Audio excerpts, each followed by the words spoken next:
Hello everyone, welcome to sender circle. আজকের নতুন বছরের প্রথম দিন, আর আজকের সকাল থেকে দেখো কীরকম কুয়াশায় ঢেকে আছে মনে হচ্ছে না চারিদিকটা।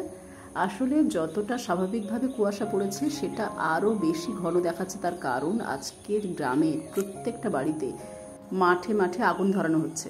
ওই যে পুকুরের ওই পাশে দেখো, আমার বাবা গিয়ে ওখানে আবার খড় দিয়ে আগুন ধরিয়ে দিয়েছে। গ্রামের দিকে একটা এরকম প্রচলিত রীতি আছে যে পুরনো যা কিছু খারাপ, যা কিছু মন্দ, সেগুলোকে আগুন জ্বালিয়ে নষ্ট করে দেওয়া হয়, আর নতুন বছরে সমস্ত শুভ শক্তির সূচনা করা হয়।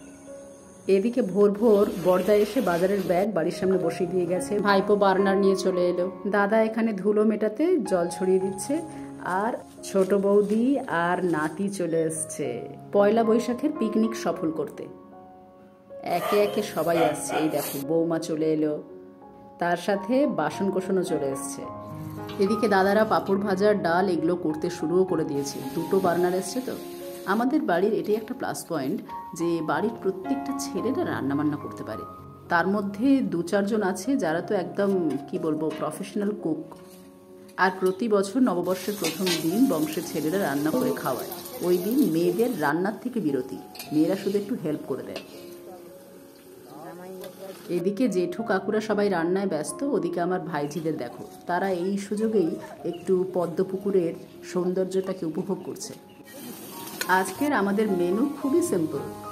তেতো হবে, মানে একটা শুক্তো, তার সাথে ডাল, আলু ভাজা আর পাঁপড় ভাজা, মাংস, চাটনি মানে আমের চাটনি, মিষ্টি, আইসক্রিম, আর তার সাথে স্যালাড তো আছেই। এদিকে সবাই মিলে ত্রিপল টাঙানো চলছে। এর তলায় মাটিতে বসে কলাপাতার ওপর খাওয়া হবে আজ। কি অবস্থা! কড়া কম পড়েছে বলে দাদা মাথায় করে কড়া আনছে, মাথা ঢেকে গেছে কড়াইতে, দেখো অবস্থা। আর দুদিকে তার দুই মেয়ে, দুজন দুটো খুন্তি এনেছে, নন্দী আর ভিঙ্গি। অবশ্য না, ওদের নাম নন্দী ভিঙ্গি না, ওরা দুষ্টু আর মিষ্টি। দুর্বার গতিতে কাজ এগিয়ে চলেছে দেখো। তবে নাতি আমাদের অধৈর্য হয়ে যাচ্ছিল, কারণ নাতিকে তো কেউ কাজ করতে দিচ্ছে না, তাই সে খুব কান্নাকাটি করছিল। জেঠিমা এর একটা ব্যবস্থা করেছে, ওকে ঘুমই পাড়িয়ে দিচ্ছে। যদিও আজকের এই নববর্ষের পিকনিকে আমাদের বংশের অনেকেই অনুপস্থিত, তার কারণ কাজের সূত্রে অনেককেই বাইরে থাকতে হয়েছে, অনেকে এসে পৌঁছতে পারেনি। তাদেরকে সত্যি আমরা মিস করছি। তাদের স্মৃতি বুকে নিয়েই আপাতত চলছে নববর্ষের প্রথম দিন উদযাপন। এখনো পর্যন্ত দাদারা উদ্যোগ নিয়ে এই দিনটা যে সেলিব্রেট করে সেটা অনেক বড় ব্যাপার। কারণ অনেক সময় সংসারে অনেক অসুবিধা থাকে, কিন্তু সেই সমস্ত অসুবিধাকে পাশে সরিয়ে রেখেও চেষ্টা করা হয় সবাই মিলে একত্রিত হওয়ার। কারণ সত্যি কথা বলতে কি, খেয়াল করে দেখবে পাশাপাশি আমাদের বাড়ি, কিন্তু প্রতিদিন একে অপরের সাথে দেখা হয় না, বসে দুটো কথা হয় না। প্রত্যেকের জীবনে এখন এত ব্যস্ত, সবাই নিজেদের সংসারের চাপে, নানান রকম সমস্যায়, কাজে কর্মে এতটাই জড়িয়ে থাকে যে ফুরসত করে যে একটু বসে কথা বলবে 2-4 মিনিট সময় করে, সেই সুযোগও হয় না।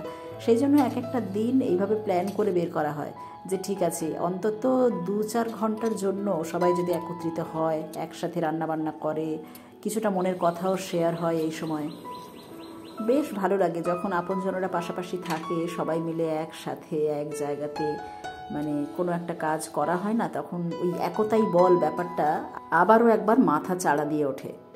ওদিকে বাবা কাকু জেঠুরা তো কাজে ব্যস্ত, তাই ভাইঝিরা বারে বারে পদ্মপুকুরের কাছেই ফিরে ফিরে আসছে।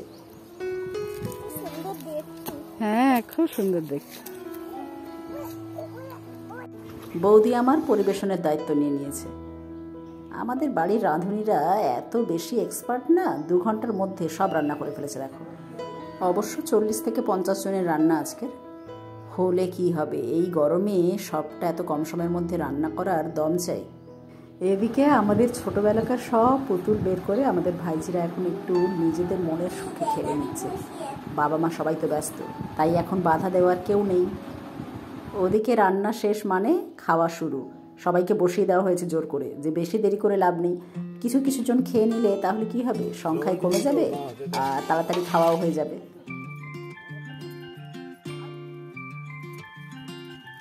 ওদিকে আমাদের মহিলা বাহিনীরাও এসে গেছে, ছোট বৌদি আর 2 বৌমা।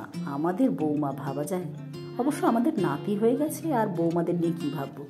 এদিকে আমাদের ভাইঝিরাও স্নান টান সেরে চলে এসছে। বাহ, আসা মানেই খেতে বসিয়ে দাও। কুকদেরকে বসিয়ে দেওয়া হয়েছে, যেহেতু অনেক কষ্ট করে রান্না করেছে। এদিকে রনিদাও চলে এলো, বৌদি এখন পরিবেশনায় ব্যস্ত, ছোট বৌদিও আসছে। ওদিকে গরমে আরাম দিতে দইয়ের পরিবর্তে এবারে দাদা মেনুতে আইসক্রিম ঢুকিয়েছে।